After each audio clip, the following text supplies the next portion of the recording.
이 밤에도 우리를 하나님의 품 안에 품어주시고 하나님의 말씀을 들을 수 있는 그 복된 자리에 우리를 앉혀주시니 감사합니다.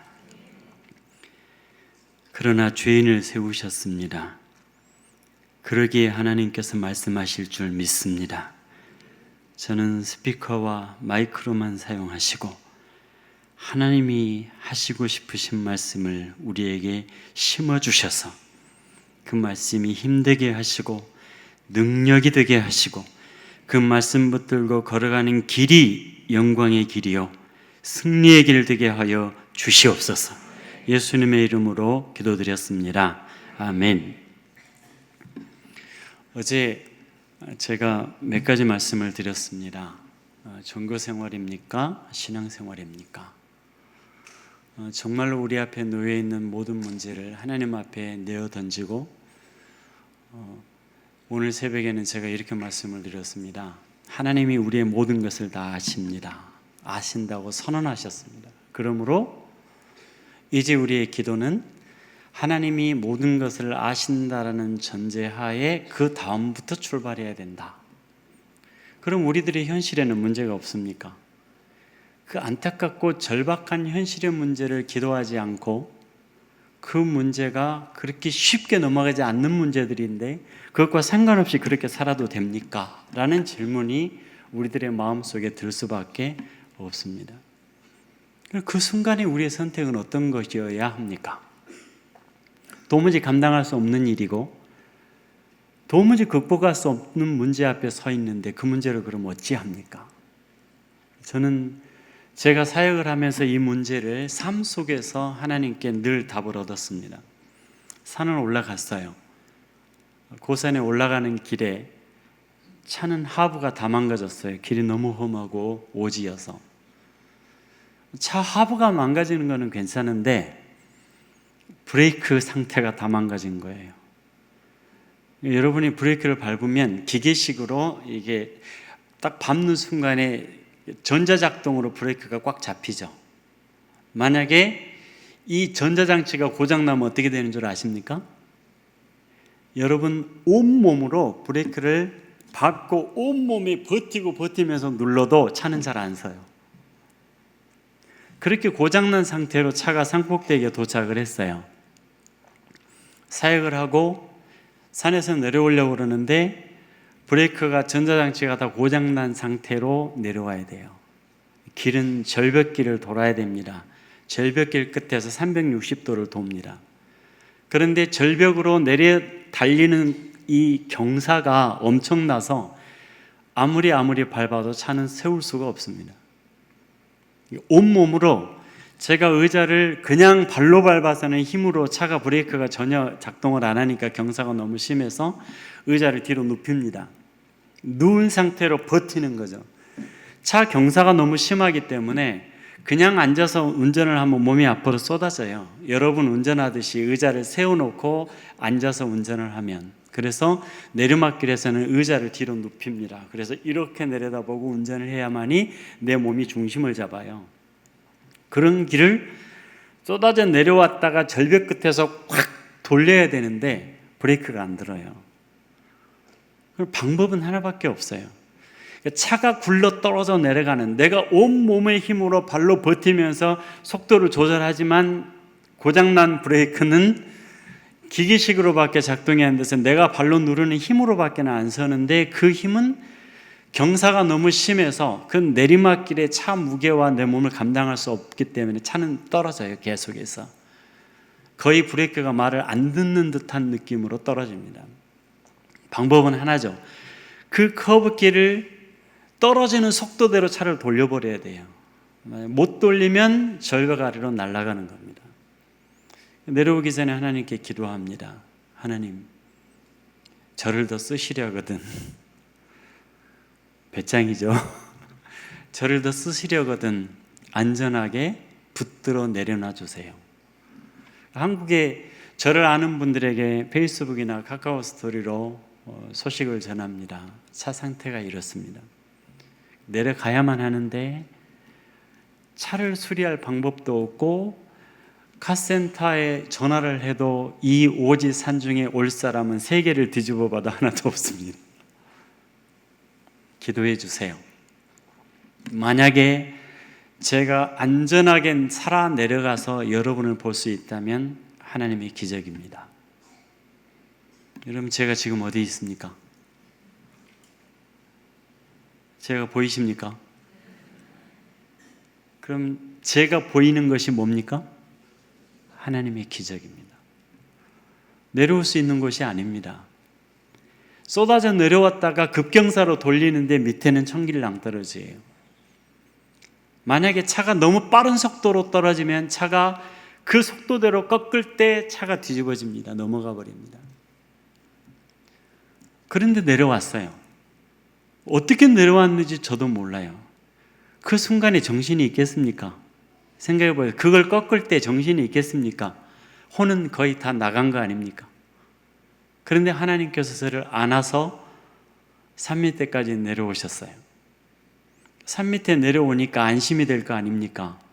안 달리려고 하던 차가 산 밑에 내려오니까 국도를 달리면서 내려왔다 싶으니까 달릴 거 아닙니까? 달리면 앞에 덤프트럭이 가고 있는데요. 덤프트럭이 딱 서잖아요.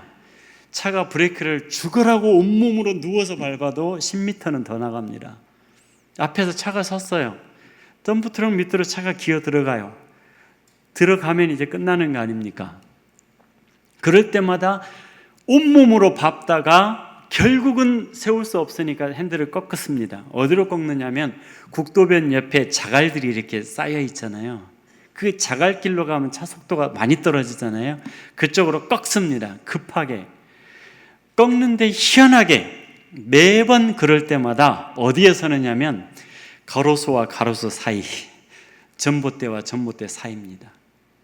그 급한 상황에 들어가 버릴까봐, 덤프트럭 밑으로 들어가 버릴까봐 꺾었는데 바로 눈앞에 가로수가 있었다고 칩시다. 얼마나 위험합니까? 그런데 하나님께서는 매번 가로수와 가로수 사이에, 전봇대와 전봇대 사이, 자갈 많은 곳에 툴툴툴툴툴툴 하면서 차가 자동으로 서요. 하나님은 살아계십니다. 그리고 누구보다 저에게 가까이 계십니다. 저는 그냥 저와 동행하시는 줄 알고 있었어요. 동행하시는 게 아니라 저를 뒤에서 안고 가십니다. 다른 방법이 없거든요. 그 산에서 그 브레이크 고장난 차를 몰고 어떻게 내려옵니까? 말이 안 되는 겁니다. 우기가 되면 산을 올라가는 일이 자살 행위입니다. 흙길인데 차가 겨우 바퀴를 얹어놓고 갈 수밖에 없는 오솔길이었다가 그나마 차가 들어가도록 파내가지고 겨우 차바퀴가 놓을 만큼 가요. 새로 파낸 길이면 우기가 되면 흙에 물이 들어가면서 차가 무거우니까 차랑 같이 내려앉습니다. 차가 이렇게 꺾을 경우, 이렇게 꺾어지는 골짜기에서 물이 내려옵니다. 물이 내려온 곳에 그 도는 지역은 내려앉아요. 차가 지나갈 때. 천천히 가면 차가 흙과 물과 함께 낭떠러지로 떨어져 버립니다. 거기를 통과하는 방법은 한 가지밖에 없어요. 차 무게가 땅을 누르기 전에 손살같이 지나가 버려야 돼요. 어렸을 때 썰매 타보신 분 계십니까? 미나리강에서. 남의 미나리밭에서 썰매를 타면 미나리 순이 올라와 있는 그 위에 잎사귀를 다 썰매 타고 망가뜨린다 그래가지고 미나리밭 주인이 몽둥이를 들고 막 쫓아오거든요. 그러기 전에 열심히 타고 도망가야 되는데 해가 떠요. 해가 뜨면 그 얼음이 녹아요. 그 얼음이 녹으면 금이 살짝살짝하게 가면서 썰매를 타고 지나갈 때 쑥 들어갑니다. 천천히 지나가면 물에 빠져요. 겨울에. 그럼 동상 걸리잖아요. 안 빠지려면 방법 하나밖에 없어요. 엄청난 속도로 굴려가지고 쑥 지나가 버리면요, 그 얼음이 쑥 그네 타듯이 들어갔다가 지나갑니다. 그래야만이 물에 안 빠지거든요. 제가 산에서 운전할 때 그렇게 운전할 수밖에 없어요. 천천히 지나가면 물 먹은 흙과 함께 차가 쏟아져 내려버려요. 그럼 죽어요. 그러니까 엄청난 속도로 후당탕 하든 말든 상관없어요. 차만 안 굴러 떨어지면 되는 거예요. 쏜살같이 올라가 버립니다. 통과했어요. 통과해서 신났지 않았겠습니까? 하나님 살았습니다. 감사합니다. 밑에서 받쳐주셨죠? 그러면서 웃으면서 올라갔어요. 올라갈 때까지는 괜찮아요. 내려올 때가 문제입니다. 너무 빨리 내려올 수가 없잖아요. 경사가 너무 심하니까. 너무 빨리 내려올 수 없는데 천천히 내려오면 어떻게 됩니까? 다시 쏟아져 내려버립니다. 방법이 없죠. 의자를 딱 뒤로 눕히고 그 속도대로 그냥 굴러 떨어지면서 핸들을 돌려버립니다. 그래서 사람들이 저를 보고 간땡이가 처음에는 부은 줄 알았대요. 부은 게 아니고 간땡이가 빠져나와서 출장을 가버리고 없답니다. 간땡이가 없는 게 아니라 사실은 신장 하나가 없습니다. 사역하다 보니까 그 영혼들 저를 기다리는 눈 빠지는 모습을 보면서 빨리 가야 되겠길래 물을 마시면 화장실을 가야 되고 화장실 가려고 차를 세우면 지체가 되고 길이 막혀버리면 못 가니까 뚫렸을 때 달리느라고 안 마시고 화장실에 안 가고 달리는 버릇을 10년을 하니까 신장 하나가 망가져 버렸습니다. 그래서 2014년 9월에 신장 하나를 떼어냈습니다. 그리고 지금 신장 하나 남은 걸로 고산을 가려고 하니까 모든 사람들이 다 반대해요. 가면 안 된다. 얼굴이 붓는다. 큰일 난다. 이제는 제자들에게만 시켜서 일을 하고 올라가지 말아라. 지금 다니고 있습니다. 신장 하나 갖고 신장 둘인 것처럼. 오늘 목사님이 하셨던 위트를 하나 써보겠습니다. 제가 신장이 크잖아요.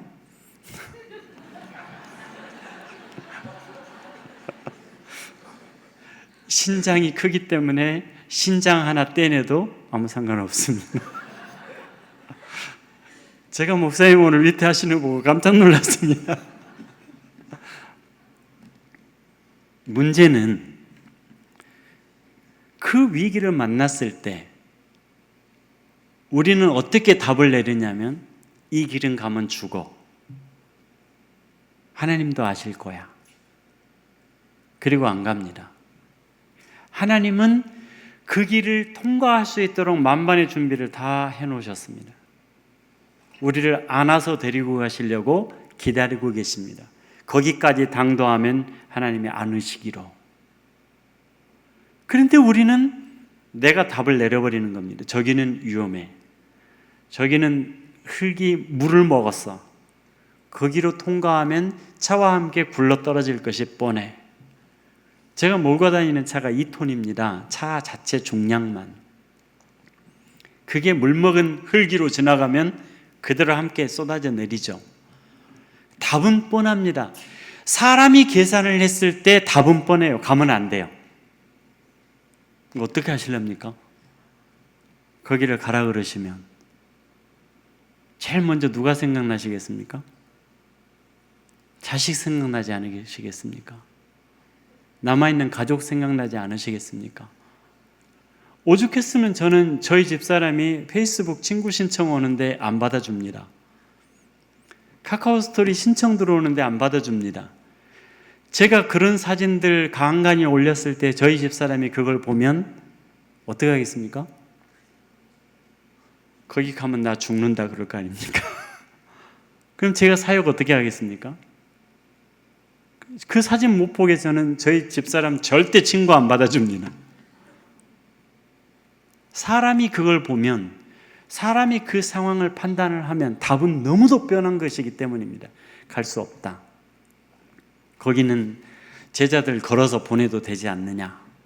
이런 답이 나올 수밖에 없는 겁니다. 제가 그런 길을 가려고 하는데 딱 앞을 상황을 보니까 이거는 오늘 제가 유서를 다 써놔야 갈 수 있는 길이더라고요. 그 순간에 기도를 했어요. 하나님, 제가 여기를 꼭 여기까지 가야 됩니까? 이제는 제가 길러놓은 제자가 58명입니다. 그러면 제자에게 오토바이 태워서 보내도 되지 않겠습니까? 이렇게 기도를 했어요. 근데 그 순간에 제 뒤통수를 땅 때리는 문장이 하나 생각이 나더라고요. 쿠어바디스 도미네. 주여 어디로 가시나이까? 제가 아멘 했습니다. 가겠습니다. 그리고서 뒤로 물러서 속도를 내서 달려서 쏜살같이 우당탕탕탕 하면서 돌아가 버린 거예요. 그런데 하나님은 그 차를 붙들고 계셨던 겁니다. 아무리 운전 잘한다고 거기를 통과하겠습니까? 죄송합니다. 미친 짓입니다. 그런데 하나님께서 그걸 지키고 계십니다. 여러분, 하나님께서 원하시면 제가 여러분 모든 걸 던지고 걸어가는 것이 신앙생활이라 그랬습니다. 종교생활은 내가 안전한 곳, 편안한 곳, 내가 쌓아놨던 모든 기반 위에다가 하나님 나를 건들지 마시고 이 기반 하나도 손대지 마시고 여기다 넓혀주시고 쌓아주시고 채워달라고 요구하는 게 종교생활이라 그랬습니다. 그러니까 하나님이 원하시면 말씀을 읽다가 설교를 듣다가 하나님이 원하시면 모든 걸 내던지고 나가시라 그랬습니다. 그러면 하나님께서 새롭게 만드신 기반, 새롭게 채우시는 은혜가 이전에 내가 평생 준비했던 것보다 비교할 수 없이 크고 놀라운 기반을 하나님이 선물로 주신다라고 말씀을 드렸습니다. 얼마나 위험한 도박입니까? 세상 사람이 봤을 때 얼마나 미친 짓 같아 보입니까?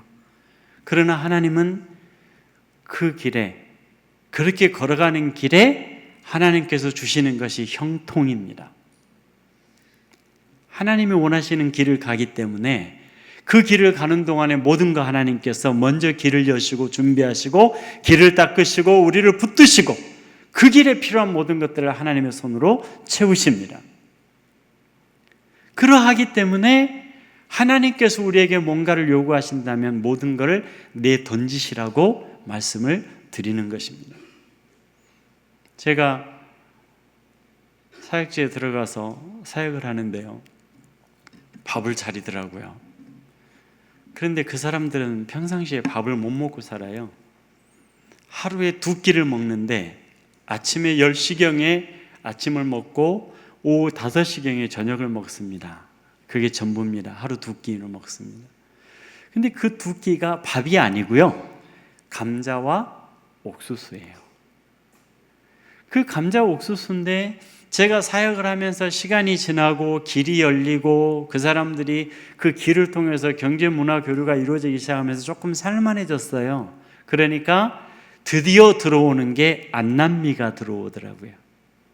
안남미를 사다가 좋은 날, 명절날, 손님 왔을 때 이런 날 밥을 해 먹습니다. 밥을 하는데 제가 이쪽에서 이렇게 상담을 하면서 보니까 저쪽에서 밥을 차리더라고요. 보니까 까만 콩밥을 해놨어요. 이게 밥그릇 위에가 까만 콩이 가득 덮여 있어요. 와, 귀한 손님 왔다고 영양밥을 해놨구나, 참 고맙다라고 생각하고서요 밥을 먹으려고 상에 딱 앉았는데 흰밥으로 변해버리더라고요. 뭐겠습니까? 까만 콩밥이 하얀 밥으로 변해버려요. 밥 먹으려고 상에 딱 앉으니까. 짐작 안 가십니까? 까만 파리였습니다. 까만 파리가 마을에 화장실이라는 게 없어요. 집안에도 없어요. 전부 다 밭에 나가거나 산에 들어가거나 전부 자연적으로 가서 해결해 옵니다. 온 동네가 그래서 인분으로 가득하겠죠. 밭에 산에 이렇게 자기들이 집안에는 안 하고요, 주로 이제 밖에다가 돼지를 길러야 돈이 되잖아요.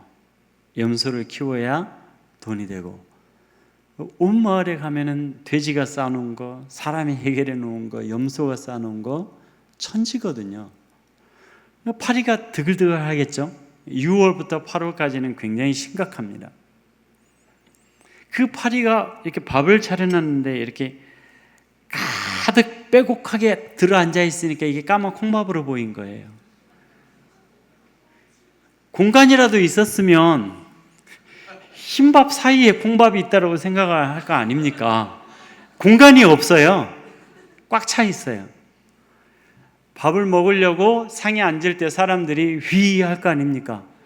싹 날아가서 천장으로 다 붙습니다. 그러니까 흰밥으로 싹 바뀌는 거예요. 거기까지는 괜찮아요.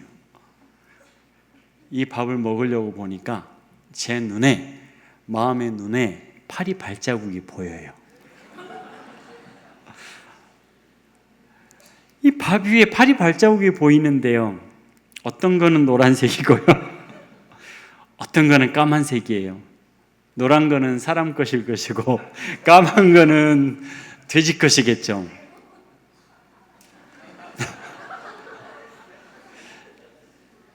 이게 보이는데 밥을 어떻게 먹겠습니까? 이걸 도대체 어떻게 먹을까 연구를 하다가 젓가락을 들고요, 밥을 이렇게 밀어봤어요. 그랬더니 밥이 사이가 안 좋아가지고 하나도 서로 안 붙더라고요. 모래알 같아요. 싼 쌀을 사왔기 때문에. 그래서 맨 꼭대기 거를 젓가락으로 술술 밀었어요. 밀리더라고요. 맨 앞쪽에다가 파리 발자국만 싹 모아놨어요. 그리고 속살을 파먹기 시작한 거죠. 하나님, 그래도 밀 수 있어서 감사합니다. 밀어놓고 속살을 파먹기 시작하는데 문제가 발생을 합니다. 이 사람들이 손님을 대접하는 극진한 마음이 있어서 많이 먹여서 보내야 되는데 많이 먹이려니까 잘 안 받잖아요.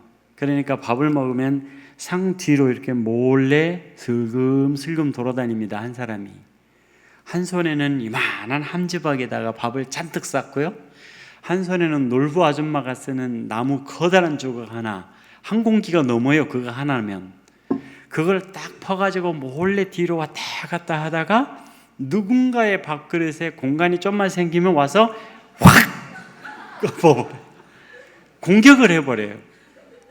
많이 먹여 보내는 게 예의잖아요. 그러니까 그냥 엎어버리는 거예요. 그래서 이거 공격을 안 받으려고 밥 먹으면서 자꾸 살피는 거예요. 누가 가까이 오나 안 오나. 누가 오는 것 같으면 허벅지 밑으로 넣습니다. 이쪽으로 했다가 이쪽에서 공격을 받을 수도 있거든요.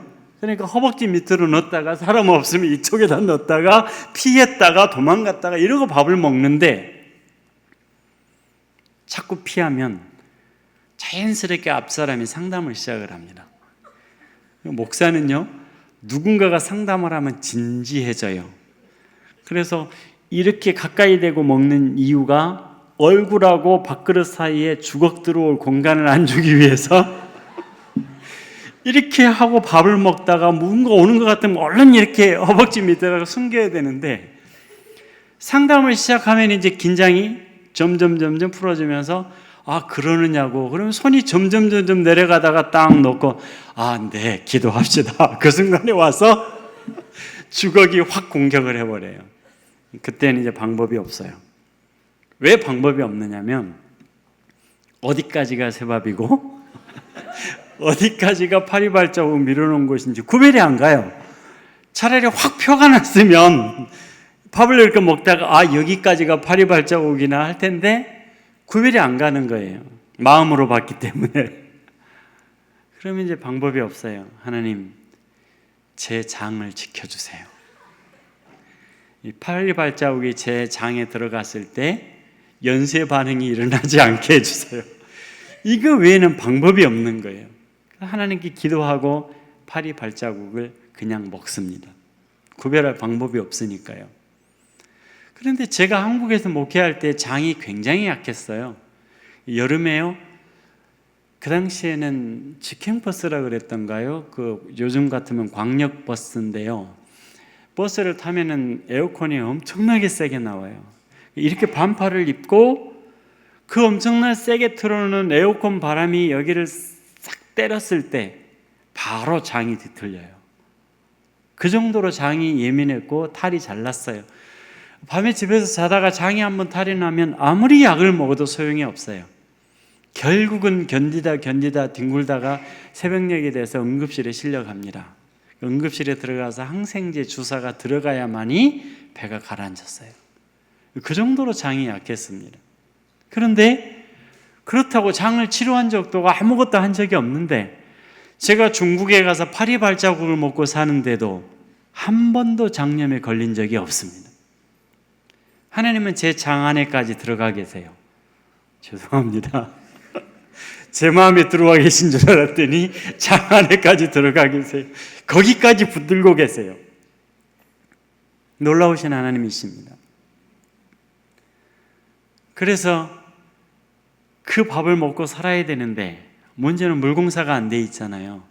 그 물공사를 시급하게 해야 제가 살 거 아닙니까? 그래서 물공사를 부지런히 해서 마을을 변화시키다 보니까 물공사를 하는 날 마을은 완전히 잔치 분위기입니다. 여러분 시골에서 꽹과리 치면서 난리 나죠? 그런 잔치가 벌어지는 거예요. 왜요? 신천지가 됐잖아요. 한국에서는 이 단어로 쓰면 안 되더라고요. 죄송합니다. 그쪽에서는 씁니다. 새로운 땅과 하늘이 됐다 이 말이에요. 그래서 거기서는 신천지라고 씁니다. 완전히 새로운 땅으로 바뀐 거예요. 그리고 나면 제가 맨 첫 번째 하는 말이 물공사를 해놓고 나서 이제부터 씻어라. 머리 좀 감아라. 내 코가 이제 다 뭉개졌다. 그러면서 머리 좀 감아라 해가면서 교육을 합니다. 그러면서 밥을 차릴 때 그릇 좀 닦아라. 걸레로 문지르지 말고. 전도를 하러 갔더니요, 결혼식이 있었어요. 그 마을에. 그 마을에 결혼식 잔치를 많이 벌렸다고 절 보고 밥을 꼭 드시고 가시래요. 그래서 그러자고 식탁에 딱 앉았어요. 식탁에 딱 앉았더니만 앞사람이 먹었던 그릇들, 닭뼈, 닭기름, 돼지기름, 밥풀 상에 잔뜩 묻어 있더라고요. 빨리 차리겠습니다 그러면서 그릇들을 다 들었어요. 거기까지는 괜찮았어요. 그걸 다 들어서 옮긴 다음에 상을 닦는데 어떻게 닦느냐면 바닥 쓸던 빗자루를 들고 와서 바닥 쓸던 빗자루로 상을 쓱쓱 쓸어요. 아, 뼈다귀가 있어도 저러는가 보다. 그러면 쓸어놓고 행주로 닦겠지. 웬걸요? 걸레로 쓸고, 아니 빗자루로 쓸고 나서 그대로 갖다가 그릇을 올려놓고 밥 먹으래요. 제가 살아야 되니까 물공사를 빨리빨리 할 수밖에 없겠죠. 그래서 물공사를 빨리 해서 지금 58개 마을 중에 80% 정도를 물공사를 해줬습니다.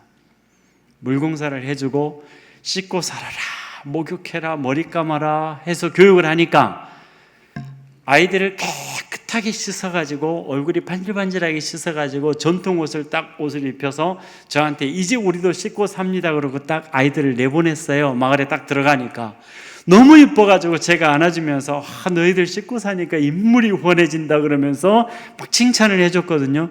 그리고 딱 돌아봤더니 어른들은 안 씻어요. 애들만 대표로 씻어서 애들 씻기는데 물 얼마 안 들잖아요. 물이 아까워서 쓸 수가 없는 거예요. 물이 없이 살던 사람들이 물공사를 해서 저 계곡 밑에다가 지하로 파가지고 물탱크를 만들어요. 그 만든 물탱크를 물을 쏴요. 그 수중펌프가 힘이 있는 데까지 쏠 수 있는 거리만큼에다가 또 하나의 물탱크를 만들어요. 그리고 그 속에다가 수중펌프를 넣어야 되니까 전기를 써야 되잖아요. 전봇대를 몇 개씩 세워요. 전기를 끌어와요. 그 수중펌프를 넣어요. 그 다음 물탱크에다가 또 전봇대를 끌고 와요. 그리고 물탱크 속에다가 수중펌프 넣어요. 그 다음에 또 물탱크에다가 또 수중펌프 넣고 전봇대 세워서 전기 끌어와요. 릴레이 해가지고 릴레이를 몇 개를 하느냐에 따라서 물공사비가 달라집니다. 그런데 그렇게 해서 꼭대기에다가 물탱크를 만들고 거기에서부터 물을 수도관을 설치할 수 있는 거는 수도관으로 설치를 하고 그럴 수 없는 지형에다가는 고압호수 까만 거에다가 집집마다 끌어다 주고 수도꼭지를 딱 달아줍니다. 그러면 고무호수니까 뱀처럼 움직이잖아요. 이거를 마당에 끌고 가서 썼다가 부엌에 일하는 데 가서 썼다가 자기 마음대로 끌고 다니면서 물을 씁니다. 그런데 아까워서 마음대로 쓸 수가 없어요. 어른 몸을 씻으면 물이 너무 많이 들기 때문에 안 씻는 거예요. 그래서 키가 조그만 애들만 반짝반짝하게 씻어가지고 우리도 씻고 산다라고 제게 내보낸 겁니다. 이게 그 사람들이 살아왔던 평생의 습관입니다. 물이 언제 떨어질지 몰라요. 건조한 지역이기 때문에 아무리 물을 공급해 줬어도 물이 떨어지면 살 수가 없다라고 하는 것입니다. 이런 사람들 앞에 하나님, 제가 이 길은 가기가 너무 위험하니까 저 안 가고 제자들 보내도 되겠습니까? 이게 가능하겠습니까? 하나님께서 가라고 하시면 그것이 종교생활이 아니라 신앙생활이라면, 이 신앙생활이 내 중심이 아니라 하나님이 원하시는 주권을 인정하고 그분이 원하시기 때문에 이제 내가 내 것이 아니니까 하나님 앞에 나아가는 길에 차가 무너진다고 안 간다라는 게 말이 됩니까? 브레이크가 파열돼서 절벽을 돌 때 날아간다고 안 간다라는 것이 말이 됩니까? 우리가 왜 하나님의 능력을 경험하지 못합니까? 하나님이 내 인생을 바꾸시는 그 놀라운 일들이 왜 우리에게 나타나지 않습니까? 내가 결정해버리기 때문입니다. 위험하다 안 하다, 갈 수 있다 없다, 나에게는 달란트가 있다 없다, 시간이 있다 없다, 나에게 재정이 있다 없다, 이 모든 걸 누가 결정해버려요? 내가 결정해버리는 겁니다. 주권은 하나님께 있습니다. 내 생명도, 내 가정도, 내 자식도 그 하나님의 주권을 인정하십니까? 여러분의 주인은 하나님이십니다. 그 하나님이 가라고 했다면 그곳이 악골골짝 같을지라도, 죽음의 길인 것 같을지라도 하나님께서 책임지십니다. 그 하나님을 믿고 한 걸음만 내딛어 보십시오. 여러분, 하나님이 기적을 맛볼 것입니다. 여러분의 눈으로 지금 저를 보고 계십니다. 이게 뭐라고요? 하나님의 기적이라고요. 어떻게 내려옵니까? 파리 다카르 랠리에서 그 비포장길에서 우승한 사람을 데려놓는다 해도 그 길을 내려올 수 있을 것 같습니까? 못 내려옵니다. 불가능합니다. 그러나 하나님께서 가라고 하신 길에는 하나님이 책임지십니다. 하나님의 핸들을 잡고 계십니다. 그리고 그 하나님이 내 몸을 뒤에서 잡고 계십니다. 그러므로 하나님 앞에 여러분의 종교생활이 신앙생활로 바뀌게 되시기를 바랍니다. 위험합니다, 안 합니다, 이 문제 해결해 주세요, 지금 이런 문제가 내 앞에 산적에 있습니다, 하나님 앞에 이미 다 알고 계신가, 하나님 앞에 기도하려고 하지 마시고 하나님이 제게 그걸 원하시면 제가 그 길을 가겠습니다.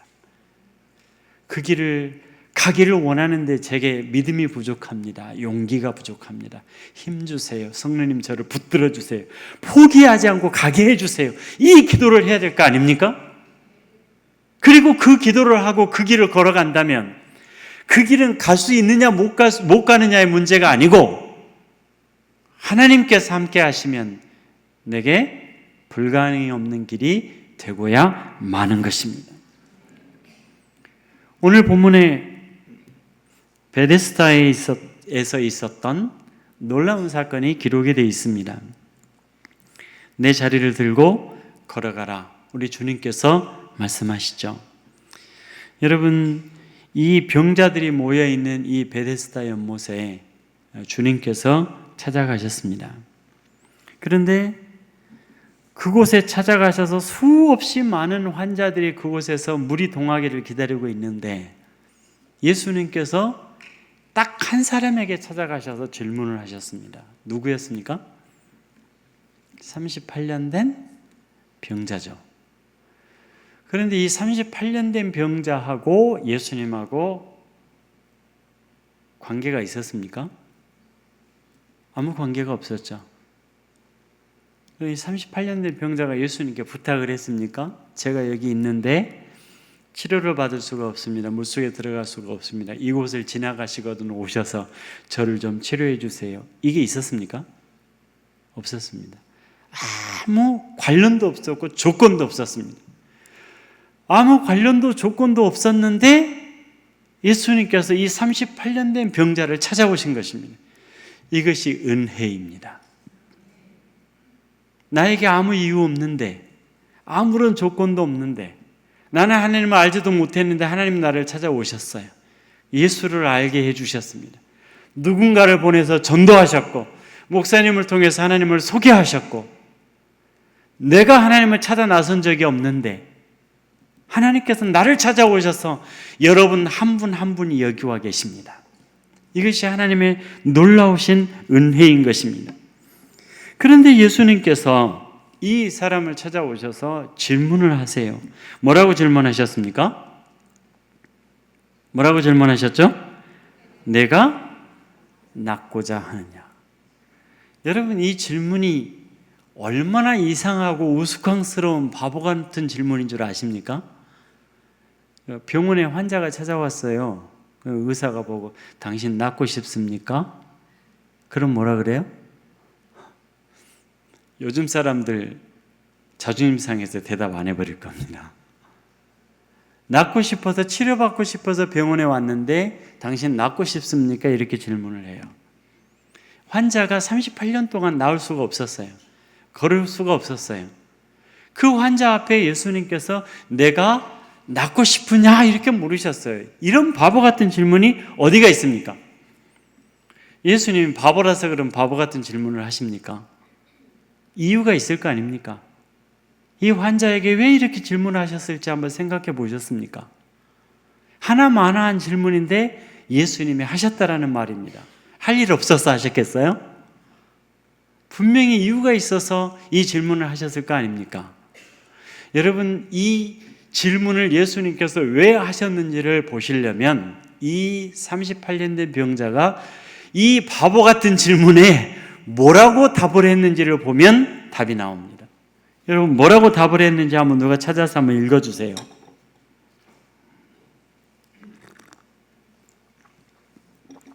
환자의 대답입니다. 주여, 물이 동할 때 나를 못에 넣어줄 사람이 없어 내가 가는 동안에 다른 사람이 먼저 내려가나이다. 여러분, 이게 답이 맞습니까? 틀립니까? 제가 질문해 볼게요.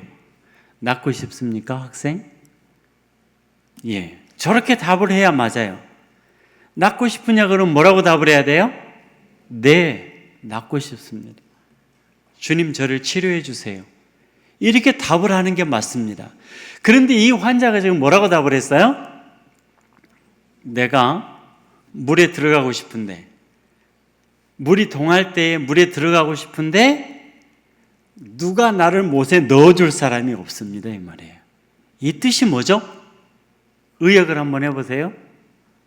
예수님께서 가능하시면 저를 어떻게 해달라는 거예요? 저 물에다 좀 넣어달라. 누구보다 먼저요? 거기 있는 모든 사람보다 먼저 나를 좀 물에다 넣어달라고 하는 것입니다. 여러분, 이 환자의 대답이 이해가 가십니까? 왜 이렇게 대답했을까요? 이 환자가 낫고 싶어서. 낫고 싶었으면 예수님께 낫게 해달라고 하면 될 거 아닙니까? 그런데 이 환자가 지금 왜 이렇게 답을 합니까? 여러분, 여기에 굉장히 중요한 문제가 걸려 있습니다. 우리가 신앙생활하면서 평생 풀지 못한 숙제가 이 환자의 대답 속에 들어 있습니다. 이 환자가 평생 동안 알고 있는 게 뭐죠? 물이 동하면 누구보다 먼저 그 물 속에 들어가야 낫는다라는 것입니다. 다시 한번 이 상황을 딱 접어버리고 다시 한번 여러분에게 단도직입적으로 여쭤볼게요. 예수님을 만났어요.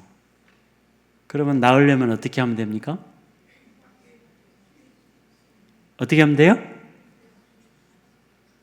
웅성웅성 하시는데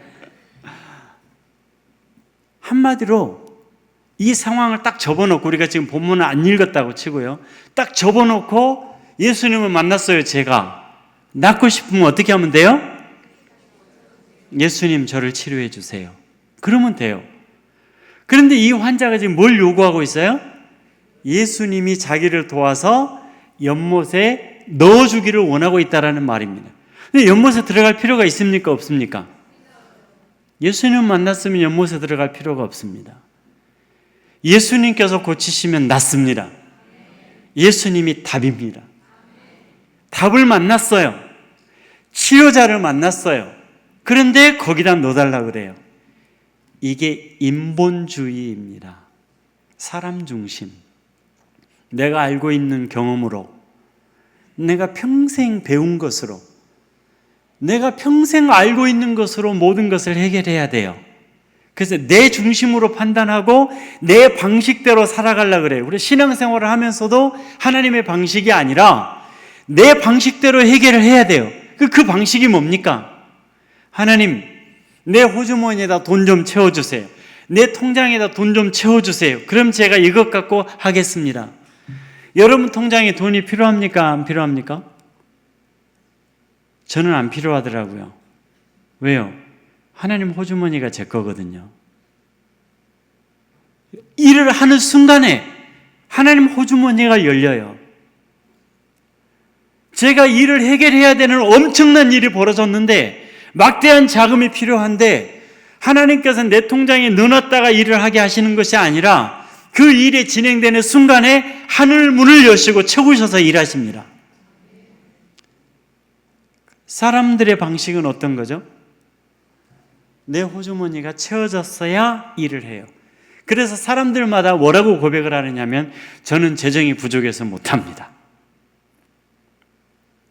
부족하다 그러세요. 주님이 요한계시록 3장에 보면 빌라델피아 교인들에게 뭐라 그러셨냐면 내가 적은 것을 주었음에도 불구하고 너희가 충성되이 내 이름을 배반하지 아니하고, 그 하나님께서 표현하신 방식이 뭡니까?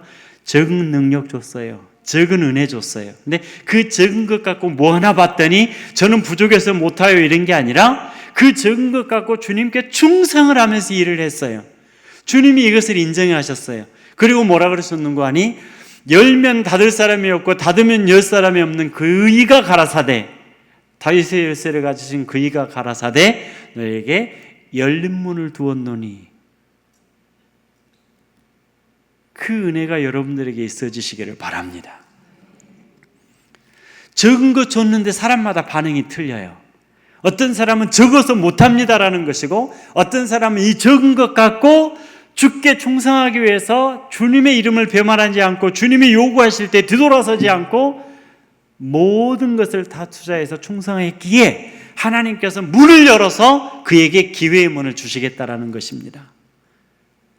일을 해보면 하나님은 우리가 필요할 때 문을 여시고 우리가 필요할 때 당신의 호주문을 내게 내어주시고,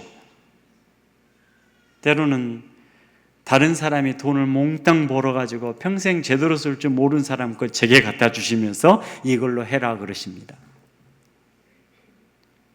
하나님께서는 당신이 계획하신 걸 다 갖고 계시고 우리가 그 일을 맞이하는 순간마다 하나가 필요할 때 문을 여시고 하나가 필요할 때 호주머니를 여시고 그 하나하나를 열어가면서 일하기를 원하세요. 그런데 사람의 방식은 내가 호주머니에 채워서 통장에 채워서 부동산을 많이 갖고 있어서 돈을 많이 갖고 있어서 이 문제가 닥칠 때마다 내가 해결하려고 그래요. 그 돈 갖고 주권을 누가 갖고 싶어요? 내가 갖고 싶어요. 하나님이 필요 없어지는 거죠. 그 물질이 이제 하나님이 되는 겁니다. 노후 자금이 필요하대요. 왜 필요합니까? 젊었을 때는 하나님이 인도하시고 노후가 되면 하나님이 인도 안 하십니까? 그렇다면 하나님 배반자 아니십니까? 그렇죠? 하나님은 어느 때나 인도하시고 나를 영원히 인도하시고 나를 하나님 품 안에 데려가시는 그 순간까지 그 하나님께서 나를 책임지시는 분이십니다. 그런데 왜 그게 필요하게 되죠? 내 힘으로 벌어서 준비를 해서 노후가 됐을 때 내 인생에 닥치는 문제를 내가 해결하고 싶어요. 하나님 대신에. 우상숭배죠.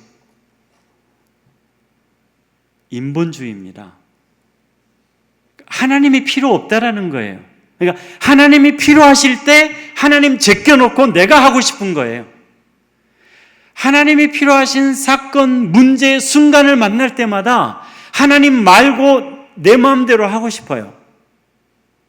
그 문제를 만날 때마다 하나님 방식대로 해결해 주시고, 만약에 그걸 하나님께서 해결해 주시지 않고 나에게 고통을 견디려 하신다면 그 고통 견뎌야 되는데, 하나님께서 나에게 고통 견디려 하실까 봐 두려워가지고 내가 준비해 놓은 돈 갖고 해결해 버리고 싶은 거예요. 하나님 제껴놓고. 이게 인본주의입니다. 인간이 갖고 있는 근성입니다. 평생 뽑고 뽑아도 뽑아지지 않는, 돈으로 하나님을 대신하고 싶어요. 부동산으로 하나님을 대신하고 싶어요. 내가 사업에서 돈 많이 벌어놓고 이걸로 하나님이 필요한 모든 순간 하나님 제껴놓고 내가 다 해결하고 싶어요. 그래서 돈이 많이 필요한 거예요. 그렇다고 사업하지 마시라는 거 아닙니다, 장로님. 사업 열심히 하십시오. 주의 나라를 위해서, 주의 영광을 위하여. 그 돈 쌓아놓고 하나님 제껴놓고 내가 왕노릇, 내가 주권을 갖고 살려고 돈을 버신다면 하나님께서 허락하시지 않으실 겁니다. 그러나 그것을 갖고 있어도 여전히 하나님이 하나님 되시고, 그 하나님께서 원하시는 곳에 쓰시며 그 물질보다 내 인생을 하나님 앞에 드려서 그 모든 것을 사용하신다면 하나님께서는 축복하실 줄로 믿습니다. 그 모든 길을 놔두고 우리는 지금 38년 된 병자가 대답하는 것 같은 길을 걸어요. 내가 알고 있는 방식, 내가 알고 있는 거 하나밖에 없어요. 저 연못에 들어가는 거. 예수님을 만났으면 연못에 들어갈 필요가 없는데도 연못에 나를 넣어주기를 바라는 마음으로 예수님께 답변을 하고 있어요. 왜 예수님께서 이 바보 같은 질문을 하셨는지 이해가 되시죠? 하나만 한 질문인데 왜 하셨어요? 이 사람의 마음, 이 근본적으로 해결되지 않는 마음을 이 사람이 갖고 있어요. 그걸 지금 드러내고 싶으신 거예요, 예수님은. 그래서 내가 낫고 싶으냐라고 물었더니 아니나 다를까 네, 낫고 싶습니다, 주님. 이렇게 고백을 해야 되는데 저 연못에 들어가야 되는데 나를 넣어줄 사람이 없습니다. 주님이 저를 저 연못 속에 좀 넣어주세요, 이 말입니다. 우리가 평생 하고 있는 답입니다. 너가 잘 살려면 공부 열심히 해라. 내가 공부 열심히 해서 서울대를 들어가야 되고 내가 사업에 성공을 해야 되고, 우리가 아는 방식은 그것밖에 없어요.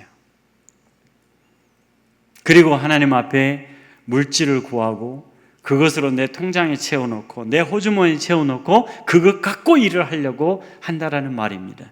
그러나 하나님은 주머니 돈이 쌈짓돈입니다. 저는 하나님의 쌈짓돈이 얼마나 달콤한지를 수도 없이 경험을 해봤습니다. 여러분, 그 많은 건축을 하면서 얼마나 많은 자금이 필요했겠습니까? 58개 마을에 지금 80% 정도 물공사를 했습니다. 한 마을에 물공사를 하는데 평균 800만 원에서 900만 원 정도가 들어갑니다. 그 물을 쌓아 올려야 되는, 릴레이 해야 되는 개수가 길면 길수록 돈이 많이 들어가서 대략 1,200~300만 원 정도, 짧으면 제일 저렴하게 들어가는 곳이 600만 원 정도가 들어갑니다. 거기다가 예배당 공사를 하는데 제일 크게 지었던 예배당이 5,500만 원 들어갔고요. 적게 지은 예배당이 대략 한 3,500만 원 정도가 들어갑니다. 수도 없이 고장나는 차를 산에 한번 갔다 오면 카센터에서 살아야 됩니다. 하부를 고치느라고. 얼마나 많은 비용이 들어갔겠습니까? 그 비용이 걱정돼서 선교사들은 그런 것에 갈 엄두도 내지 못하고 생명이 위험하니까 갈 엄두를 내지 못합니다. 제가 미쳤었나 봐요. 어떻게 그곳을 갔는지 모르겠어요. 차는 수도 없이 고장이 나고 하부는 고장나서 매번 카센터에서 살아야 되는데 그걸 고치면서 그 예상도 하지 못하는 비용들이 들어가는데, 앞을 계산해 보면, 제가 한 달을 산다고 생각을 하면 앞을 계산해 보면 감당 못해요. 사역 포기합니다. 제게는 양아들이 둘이 있고 양딸이 셋이 있습니다. 어린 자식을 남겨두고 순교한 제자들, 그 자녀를 제가 책임져야 될 거 아닙니까? 그 자녀들을 키워야 되고 학교에 보내야 되죠. 거기에다가 학교로 못 다니는 아이들이기 때문에 그 아이들을 교육을 하는데, 그 중에서 똑똑한 아이들은 산 아래 도시의 기숙학교에 보내서 장학금을 줘서 공부를 시키고 있습니다. 왜냐하면 미래의 지도자를 만들어야 되기 때문에. 현재 제가 키운 제자들은 58명이 학력이 다 짧아요. 산에서 학력 긴 사람 아무리 찾아봐도 최고 학력이 중졸이에요. 초등학교 졸업도 수두룩한데 제자들 중에서만, 일반 사람들은 초등학교 구경도 못한 사람이 대부분입니다. 제가 골라 뽑은 제자들 중에서는 초등학교 졸업, 중학교 졸업자들이 대부분입니다. 그러다 보니까 이 제자들을 키워내는데 한계가 있어요. 그래서 키워놓은 다음에 목회를 맡겨놓고 2달에 한 번씩 이 제자들을 합숙훈련을 시킵니다. 합숙훈련을 시키면서 목회를 다시 가르치고 설교를 가르치고 성경을 가르쳐서 그 2달이라고 하는 텀, 어쩔 때는 3달이 되는데 그 기간 동안에 설교할 수 있는 모든 내용을 교육을 시킨 다음에 그 제자들에게 그 내용을 가지고 설교문을 작성하라 그래서 설교를 시키고, 앉아서 설교한 내용을 가지고 다시 평가를 해서 핵심이 뭔지, 빠진 게 뭔지 다시 보충시켜서 또다시 설교를 시키고, 이 교육을 해서 각각 목회를 맡겨놓는 거예요. 학력이 짧으니까. 제가 만약에 추방을 당하거나 제가 나이가 들어서 철수를 하거나 어떤 상황 때문에 사역이 그쪽에서 진행할 수 없다면 그들 스스로 연구를 하고 목회를 해야 될 이 일반적인 제자들을 끌고 갈 수 있는 인재가 필요한 겁니다. 저는 한국 사람을 세우려고 작정을 했었어요. 초반에 한국 사람 절대 안 갑니다. 이런 곳에 너무 위험하기 때문에. 그래서 결국은 한국 사람을 대타로 세우려고 수도 없이 찾아보고 고민을 했지만 포기했습니다. 그리고서 똑똑한 아이들을 학교에 보내서 장학금을 줘서 지금 키우고 있는 겁니다. 그 아이들을 공부를 시키고 대학 공부를 시키고 정식 신학 공부를 시키고, 그 중에 정말 인재가 있다면 한국까지 데려와서 제대로 신학 공부를 시켜서 목사 안수를 줘서 제가 하고 있는 일을 대신해서 전체를 관장할 수 있는 인재로 키워야 되기 때문입니다. 그러면 대략 비용이 어느 정도 들어갈지 짐작을 하십니까? 저는 짐작 못해요. 계산 못합니다. 계산하면 사역 멈춰야 돼요. 그 재정 어디다 청구를 합니까? 목사님, 제가 어마어마한 비용 예수 향남교회에 청구하면 해결해 주실 수 있으십니까? 하나님이 해결하실 줄 믿습니다. 정답이십니다. 솔직하게 말씀드리면 대한민국의 어느 교회에 건축비가 이만큼 필요합니다. 지원해 주세요. 아이들 장학금이 얼마가 필요합니다. 지원해 주세요.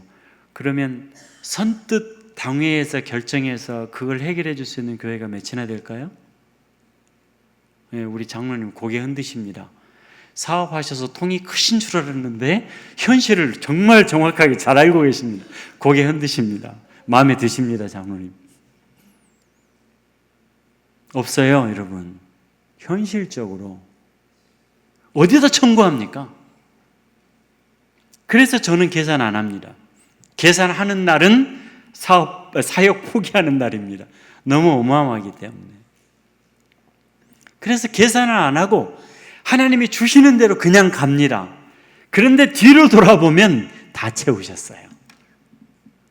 뒤를 돌아보면 한 번도 하나님 실수하신 적이 없으세요. 정확하게 채우시고 끌고 가고 계십니다. 그래서 사람들이 저를 보고 물어요. 사역비가 얼마고 그거 어떻게 충당하고? 저는 모릅니다. 솔직하게 모릅니다. 계산도 안 해봤고 계산할 수도 없고, 계산하면 저는 그만둬야 되는 날이거든요. 그래서 계산하지 않습니다. 분명한 거 한 가지는, 제가 걸어갈 때, 그 일이 필요할 때 내 호주머니가 아니라 내 호주머니에서 하나님께 채우시기 전에는 내 호주머니에서 나가겠죠. 그것이 얼마가 있든지 간에. 그런데 하나님은 그것 갖고 일하게 하시지 않습니다. 하나님이 채우셔서 일하십니다. 그리고 차고 넘치게 하십니다. 12광줄이 가득히요. 그래서 사람들에게 베풉니다. 베풀어주고 베푸니까 오히려 하나님으로부터 내려오는 통로가 넓게 열립니다. 하나님은 우리에게 세상의 축복의 통로로 살게 부르셨어요. 그러니까 하나님이 내게 부으시는 것을 세상으로 어려운 이웃에게로 흘러넘쳐 보내면 하나님께서는 내게로 부어주시는 통로를 점점 넓히셔서 충만하게 채우셔서 보내게 하십니다. 그런데 내 보내는 통로가 막혔어요.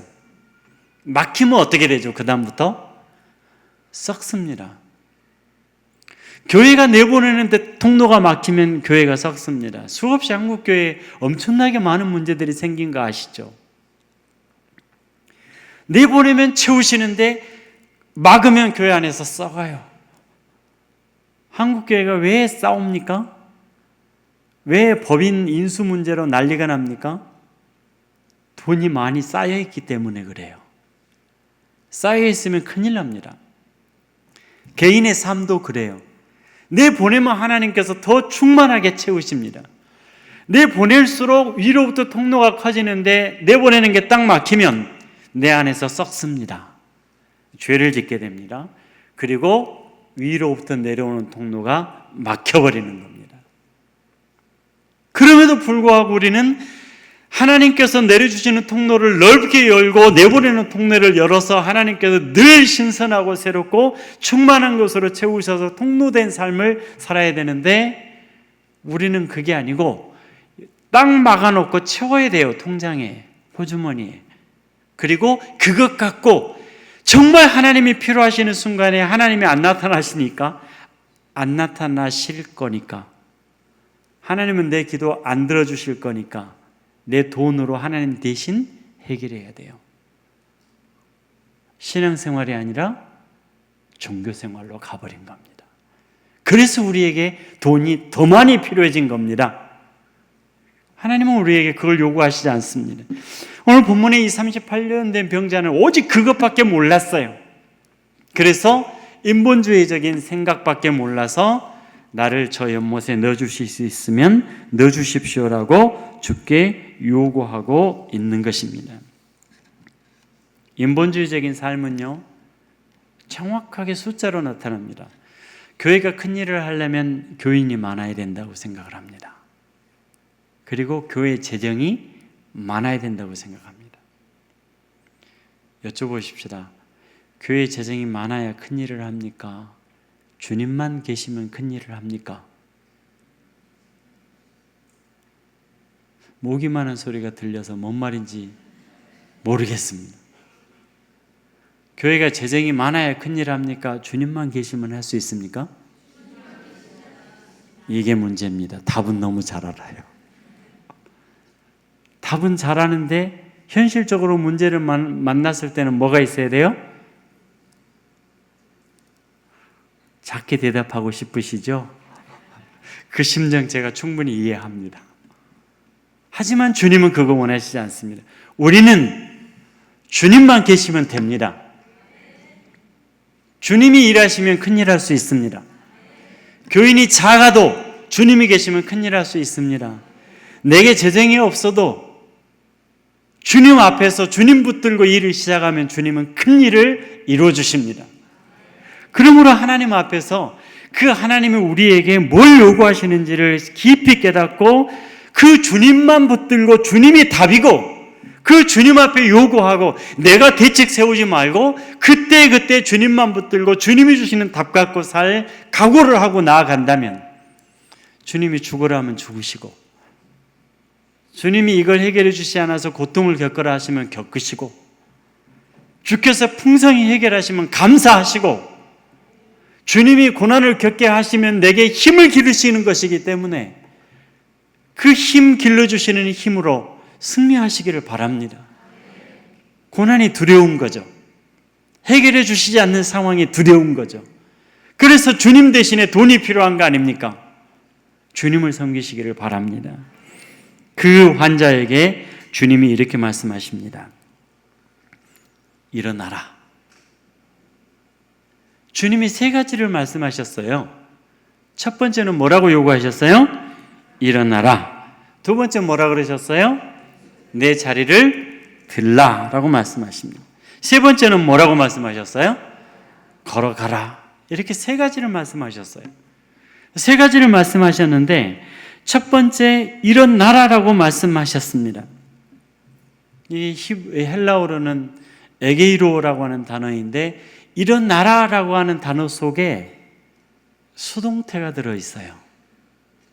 한글로만 써놓으면 일어나라 그러면 누구의 힘으로 일어나야 됩니까?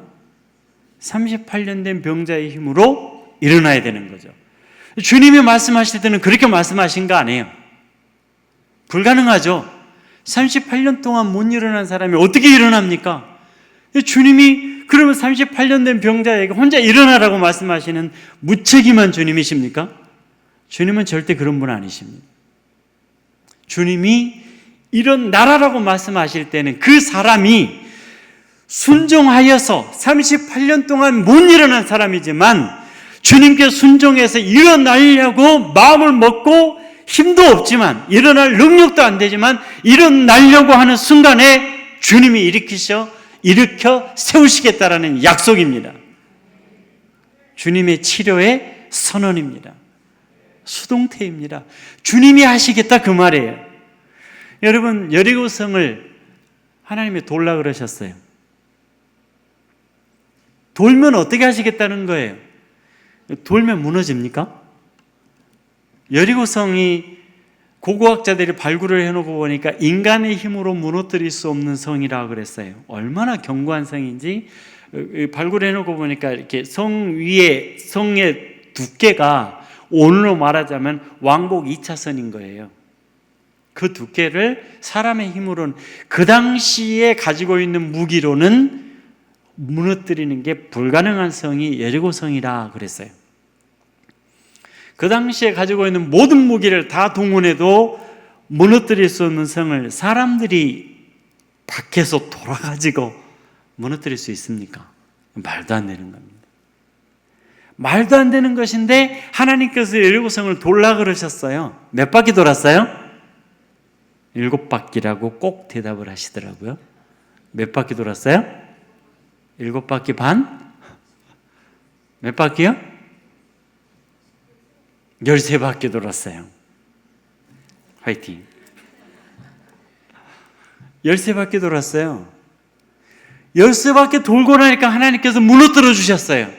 13바퀴 도는 게 능력이 있습니까? 없어요. 13바퀴 도는 게 효력이 있습니까? 그러면 발로 한번 굴리면 여기는 굴려지네요. 여리고성을 그럼 발로 굴리면 흔들리기라도 합니까? 천만에요. 도는 것 아무런 효력이 없어요. 그런데 그 당시 이스라엘 백성들이 제일 잘할 수 있는 게 뭐였을까요? 뭐였을까요? 순종.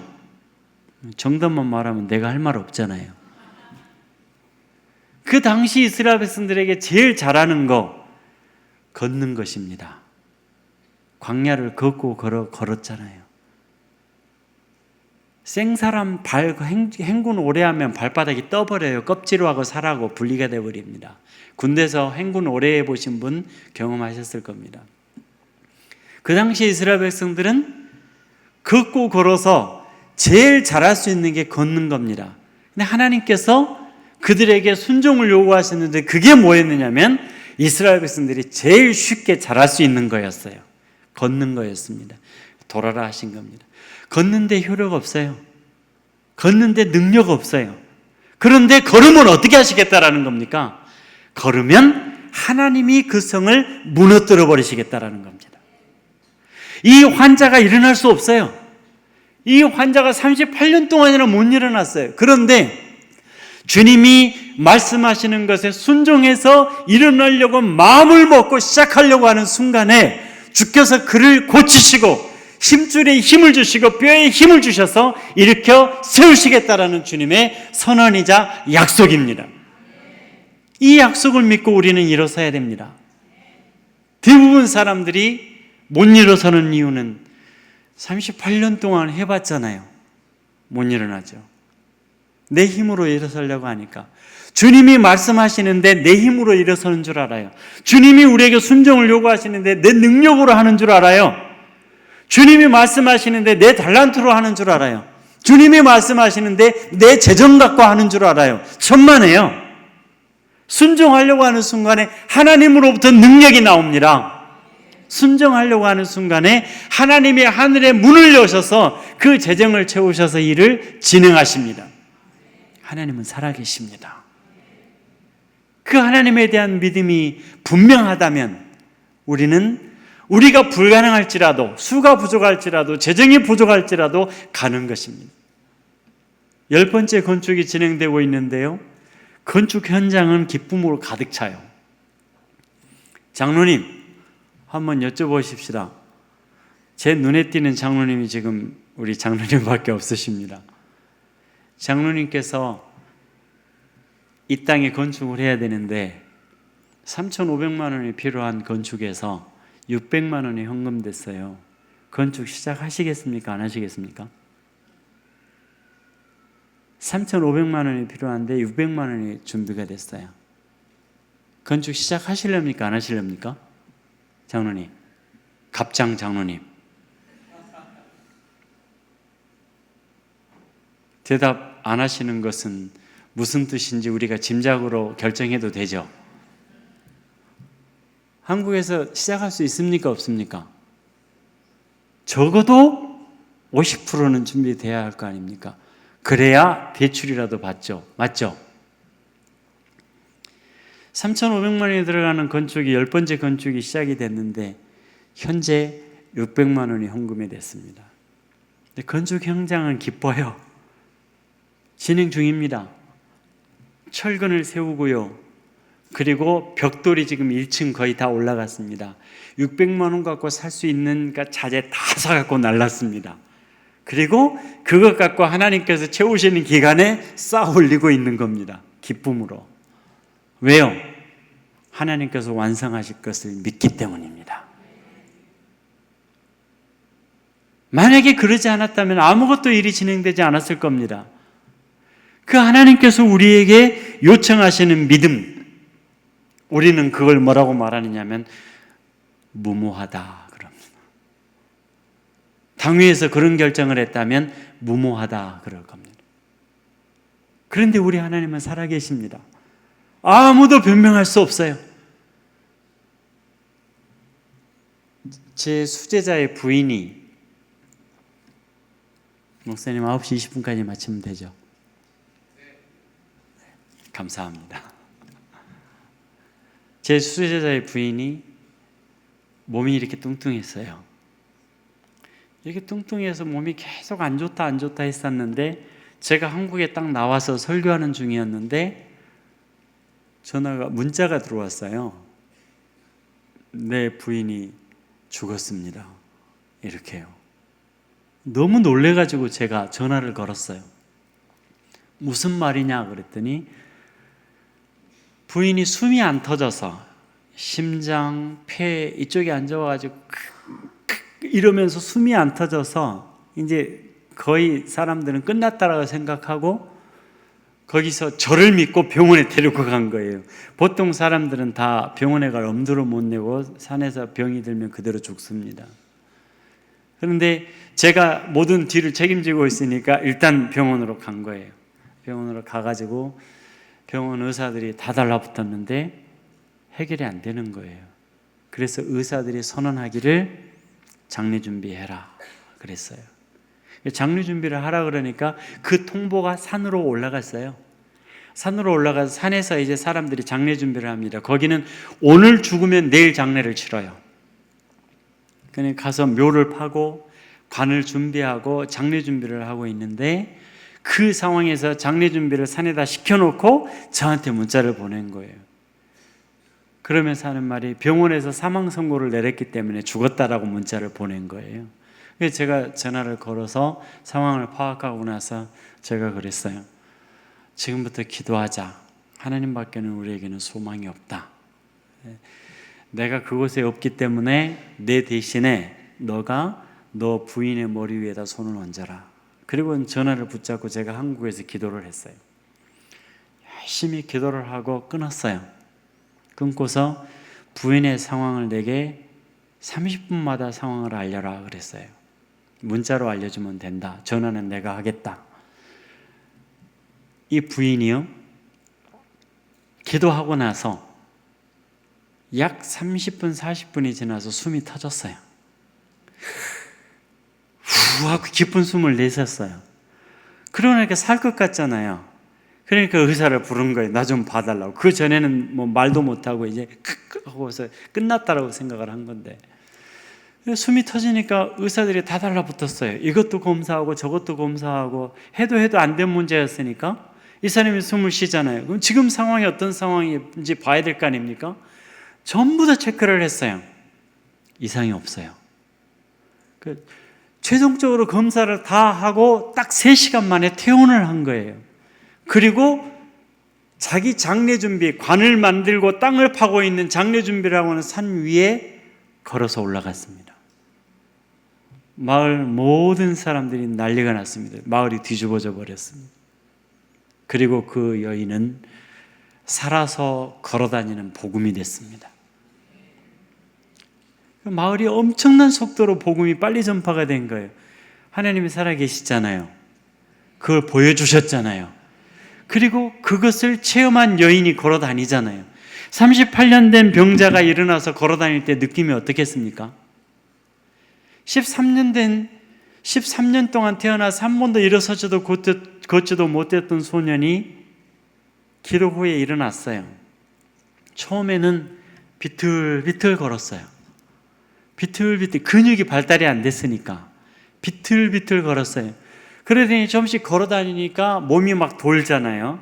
수련이 되잖아요. 그러니까 밥을 먹기 시작을 해요. 그때는 먹여주는 것도 거의 제대로 못 먹었는데 밥을 먹기 시작을 합니다. 밥을 먹고 활동을 하기 시작하니까 근육이 점점 자라서 나중에는 뛰어다녀요. 뛰어다니기 시작을 하니까 얘가 하고 싶은 게 생겼어요.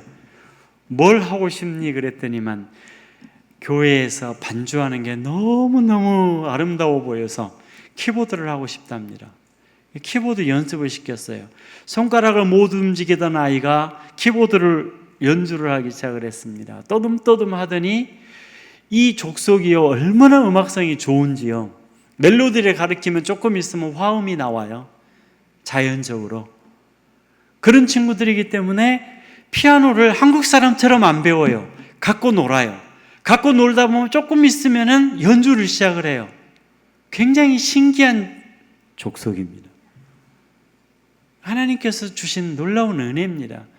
그러더니 1년 지나니까 교회에서 반주를 시작을 했어요. 그리고 교회 반주를 하고 성가대에서 찬양을 하는 것이 행복입니다. 그리고 지금은 기타도 배우고요, 드럼도 배우고요, 교회에서 리더가 되고 싶은데 말씀도 배우고 음악도 배워서 온 찬양 인도를 하는 하나님 나를 살리셨기 때문에, 나를 일으키셨기 때문에 내가 이제 할 일은 하나님을 증거하는 것밖에 없습니다. 하나님은 살아계십니다. 우리 앞에. 근데 우리는 하나님이 안 살아계신 것처럼 살아요. 내 앞에 쌓인 문제들이 닥칠 때마다 하나님이 일일이 개입해서 해결해 주시지 않는 것처럼 살아요. 그때를 대비해서 돈이 필요한 거예요. 하나님은 우리에게 그걸 원하시지 않습니다. 하나님만 계시면 됩니다. 하나님은 만물을 소유하고 계십니다. 그 하나님이 내 아버지십니다. 제가 이렇게 표현해서 죄송합니다. 내 아버지 맞습니다. 여러분의 아버지가 아니라 내 아버지 맞습니다. 저는 유교 가문에서 처음으로 예수를 믿었습니다. 집안에서 난리가 났습니다. 신학을 공부하러 가려고 하니까 아버님이 반대를 하다 나중에 호적 파가라 그러셨어요. 나중에 신학을 아버지 몰래 시험 치르고 신학대학을 들어가면서 아버지와 결별을 했습니다. 할 수밖에 없었습니다. 육신의 아버지와 결별하는 순간에 내게 아버지가 생겼습니다. 진짜 아버지. 하나님이 누구보다 내게 가까이 계시고 내 절박한 사정을 나보다 먼저 아시는 하나님. 제가 총신을 다니면서 밥값이 없어가지고요, 3일을 굶었어요. 3일을 굶으니까 다리가 후들후들 떨리더라고요. 몸이 빼빼해가지고 힘이 없을 때인데 3일을 굶고 학교 등록금이 없어요. 등록을 할 수 있을지 없을지. 3일은 굶어서 힘은 하나도 없고 기도할 힘도 없는데 총신 뒷산에 기도굴이 있습니다. 그 기도굴에 들어가서 하나님 앞에 일주일 동안 안 나왔어요. 일주일 동안 기도하고 그리고서 나왔더니 하나님이요, 갑자기 제게 먹을 것이 문제가 아니고 등록금이 문제가 아니라 자가용을 주시더라고요. 그 시절에 학교에 자가용 6대밖에 없었습니다. 총장님, 학장님, 교무부장 이런 직급을 맡고 계시는 교수님들 외에는 차가 없었어요. 일반 교수님들은. 하나님이 제게 사업체를 하나 넘겨주신 거예요. 갑작스럽게. 제가 시간이 부족하기 때문에 그건 나중에 기회 있으면 하고 없으면 여러분이 그냥 알아서 해석하시고 어떻게 하셨는지, 하나님은 살아계시니까 내게도 그런 일을 주옵소서 그러고 기도하십시오. 그런데 학교 다니면서 인기가 얼마나 좋았는지 모릅니다. 자가용 몰고 학교 다니니까 사업체를 하나 운영하면서 주일에는 전도사고 평일에는 학생이고 그리고 사업체 운영하는 사람이고 자가용을 몰고 다니고 고학생들 다 불러다가 아르바이트 시키고 내 사업체에 다 데려다가. 하나님은 살아계십니다. 내 모든 사정을 아시고 그 하나님이 진짜 내 아버지가 되시니까 그 순간부터 간땡이가 부었습니다.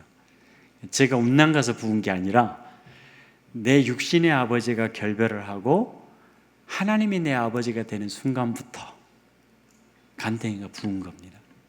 하나님이 모든 것을 책임지셨기 때문입니다. 그러므로 주님이 여러분에게 일어나라 하시면 일어나십시오. 여러분 힘으로 일어나라는 거 아닙니다. 여러분은 재정으로 하시라는 거 아닙니다. 조그만 게밖에 없지만 여러분의 시간과 재능 갖고 하시라는 거 아닙니다. 조금밖에 없어요. 우리는 조금밖에 없기 때문에 우리는 못한다라는 답을 내릴 수밖에 없어요. 그런데 주님께 맡기고 그걸 갖고 시작을 하면 위로부터 하나님이 채우시는 것을 경험하게 되실 줄로 믿습니다. 두 번째 우리에게 요구하십니다. 내 자리를 들라. 내 자리를 들어라 라고 말씀하시는 들고라고 하는 이 표현은 소극적으로는 과거를 청산하라는 것입니다. 자리를 치우라. 아픈 과거를, 아픈 삶을 치우라 이 말입니다. 이 사람이 평생 해왔던 게 뭡니까? 거적대기에 누워있는 겁니다. 거적대기에 누워있는 사람이 뭘 할 수 있습니까? 나는 못해죠. 무슨 신앙을 보고 못해 그런다 그래요? 못해 신앙 보고 나는 못해 그런다 그러죠. 많은 사람들이 그렇게 표현합니다. 많은 성도들이 나는 못해 습관이에요. 이 환자는 못해요. 왜요? 못 일어나잖아요. 못 걸었잖아요. 뭘 하겠습니까? 못해요. 우리는 지금 거기에 눌러 앉아 있어요. 우리가 깔고 있는 꺼적대기가, 여러분이 깔고 계시는 안방이, 여러분의 환경이 못하는 거 투성이에요. 부족하잖아요. 습관됐거든요. 평생 누워 있었거든요. 38년이 짧은 세월입니까? 여러분의 그렇게 짧은 세월이 아닌 그 세월 동안에 못하고 살아왔던 삶이 이제 갑자기 뭘 하려고 하니까 간땡이가 갑자기 부었는데 감당하실 수 있으시겠습니까? 그래서 주님이 요구하시는 겁니다. 거적대기를 치워버리라. 나 리더 루즈. 죄송합니다. 이거 중국어죠. 뭐라 그러셨습니까? 한국어로. 죄송합니다. 목사님 도와주세요. 네, 거적대기. 평생 깔고 있었던 환자로서 누워 있었던 그 거적대기 담요, 그거 치워버리라 이 말이에요. 여러분의 습관 치워버리라 이 말이에요. 여러분의 생각 치워버리라 그 말이에요. 말씀은 들었어요. 일어나고 싶습니다. 제가 주님이 말씀 주시면 하겠습니다. 근데 뭐가 잡아요? 여러분의 습관이 잡아요. 지금까지 갖고 있었던 사고방식이 잡아요. 그래서 어느 순간까지만 가능한 줄 아십니까? 지금 설교 듣는 순간까지만 가능합니다. 집에 가면 안 돼요. 절대 들어가지 마세요, 집에. 교회에서 꺼적대기 깔고 사세요. 살림 다 갖다가 한 자리씩 깔고 사세요. 왜? 여기서만 가능하니까. 꺼적대기 치워야죠. 여기서까지만 가능하단 말입니다. 집에 가서 부부끼리 의논하면 불가능해져요. 내 마음엔 하고 싶었는데 우리 형편이 어떤데, 그렇죠? 우리 지금 시간이 이렇게밖에 안 되는데 여기서만 가능하고 집에 가는 순간에 안 돼요. 그 주님이 말씀하십니다. 일어나라. 그 다음에 뭐라 그러셨다고요? 꺼적대기를 치워버리라 이 말이에요. 네가 깔고 있었던 담요, 방석 다 치워버리라 이 말이에요. 너가 평생 갖고 있었던 습관 다 치워버리라. 사고방식 다 치워버리라 이 말입니다. 이거 치우지 않고는 돌아갑니다. 어디로요? 꺼적대기로요. 은혜 받는 순간에 제가 이런 일을 하고 싶습니다. 내 인생에 하나님 앞에 이런 일을 하고 가면 얼마나 하나님께 영광의 면류관을 얻겠습니까? 집에 가서 의논했어요. 없어졌어요. 다시 돌아가는 겁니다. 우리 형편을 생각하면. 그래서 주님이 우리에게 간곡하게 요청하십니다. 일어나라. 그 다음에 꺼적대기 치우라라는 말이에요. 나를 억누르고 있는 거, 나를 붙잡고 있는 거. 새벽 예배 가려고 일어섰는데 잠자리가 얼마나 나를 당깁니까? 경험해 보셨죠? 얼마나 잡아당깁니까? 그 5분만, 어떤 사람은 10분만. 그게 얼마가 되죠? 1시간이 되죠. 눈 떠보니까 해가 훤히 떠버렸어요. 얼마나 우리를 당기는 게 많습니까? 이거 치워버리라 이 말이에요. 그 다음에 우리에게 요구하시는 것입니다. 소극적으로는 치워버리라는 것이고 적극적으로는 지배하라, 다스리다, 통치하라라는 말이에요. 내 삶을 통치해라. 아무것도 할 수 없던 사람이에요. 내 삶을 지배하기는커녕, 내 삶을 통치하기는커녕, 내 삶을 계획하고 나아가기는커녕 꺼적대기에 눌러 앉아있던 사람이에요. 내 삶을 지배하고 통치하라라고 말씀하십니다. 세 번째 요구하시는 것이 걸어가라입니다. 걸어가라. 너는 걸어가라. 너는 살아가라. 너는 따라가라. 누구를요? 주님을 따라가야 됩니다. 걸어가야 됩니다. 많은 사람들이 일어나기만 하고 걷지 못하는 사람이 있습니다. 주님을 알았어요. 훈련도 받았어요. 걸어가질 못해요. 많은 사람들이 주님 앞에 작정을 했어요. 걸어가질 못해요. 한 발짝도 못 나가요. 수많은 장애물이 있어요. 파도가 있어요. 주님만 보고 있는 동안에는 걸어갈 수 있는데 베드로가 파도를 보는 순간에 어떻게 됐습니까? 빠지죠. 못 걸어갑니다. 그래서 주님이 우리에게 요구하시는 거예요. 치워버리고 걸어가라 이 말이에요. 주님만 보고, 주님이 이렇게 세우셨잖아요. 주님이 힘 주셨잖아요. 주님이 내 앞에 나타나셨잖아요. 그리고 주님은 살아계시잖아요. 살아계신 걸 경험했으면 걸어가라 이 말입니다. 오늘 우리들에게 수없이 맡겨주신 사명이 있습니다. 각자에게. 우리에게 그 일을 해서 주께 바치라는 건 아닙니다. 그 일을 통해서 하나님이 나를 만드시겠다는 겁니다.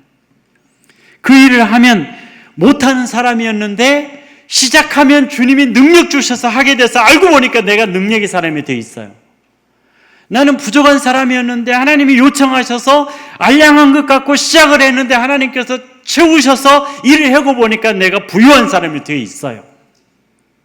우리를 그런 사람 만드시려고 요청하시는 것입니다. 그런데 우리는 이루는 났는데 자리를 못 채우는 사람이 있고 이루는 났는데 걸어가지 못하는 사람이 있습니다. 일어나 자리를 치워버리고 걸어가시기를 바랍니다. 주께서 역사하실 줄 믿습니다. 여러분의 손 붙잡아 이렇게 세워주실 줄로 믿습니다. 그 길 걸어갈 때 동행하실 줄로 믿습니다. 그리고 하나님의 영광을 여러분을 통해서 드러내실 줄 믿습니다. 귀하게 쓰임받는 여러분의 삶이 되시기를 주님의 이름으로 축원합니다. 기도하겠습니다. 은혜가 풍성하신 하나님, 우리는 머리로는 너무나 많이 들었습니다. 알고 있습니다. 그러나 순종하여 일어나지 못했습니다. 그러나 내 자리를 거적대기를 치우지 못했습니다. 그러나 하나님 일어났음에도 불구하고 걸어가질 못했습니다. 아버지 하나님, 우리를 다시금 이렇게 세워 주시옵소서. 우리 손을 붙잡고 일어나라 명령하시는 주님 만나게 하여 주시고, 주님이 이렇게 세워주시고 자리를 걷어치우게 하시고 걸어가게 하여 주시옵소서. 그리하여 우리 인생을 통해서 일하시는 하나님을 만나게 하시고 그 능력과 영광의 주님과 함께 승리하는 인생 살게 하여 주시옵소서. 예수님의 이름으로 기도드렸습니다. 아멘.